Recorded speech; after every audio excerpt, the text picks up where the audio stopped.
নমস্কার বন্ধুরা, আজকে মা ইলিশ মাছের মাথা দিয়ে কচু রান্না করবে।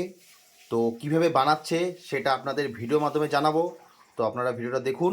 ধন্যবাদ বন্ধুরা। কড়াই গরম হয়ে গেছে, এখন তেল দিয়ে দিচ্ছে মা। গরম হয়ে গেছে, এখন মা এই ইলিশ মাছের মাথাগুলো ছেড়ে দিচ্ছে।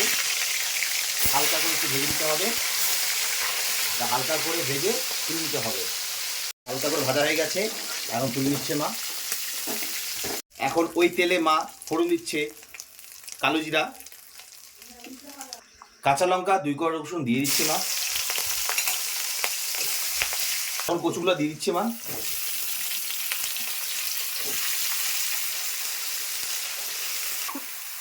ঢেকে দিবে মা,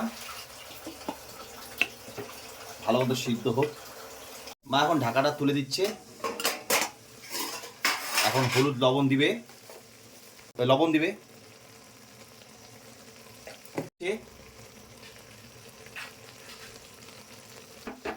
এখন ভালো মতো নেড়ে চেড়ে ঢেকে দিবে। ঢেকে দিচ্ছে মা, ঢাকা তুলছে। কচুটা খুব সুন্দর সিদ্ধ হয়ে গেছে। এখন এর উপর থেকে ইলিশ মাছের মাথাটা দিয়ে দিচ্ছে। ভালো মতো সুন্দর করে নেড়ে চেড়ে এখন ঢেকে দিবে।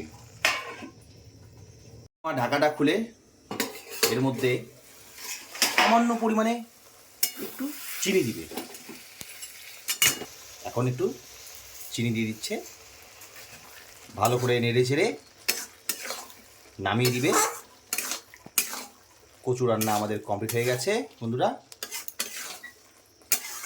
এখন নামিয়ে দিবে। বন্ধুরা, মায়ের হাতের মাছের মাথা দিয়ে কচু রান্না কমপ্লিট হয়ে গেছে।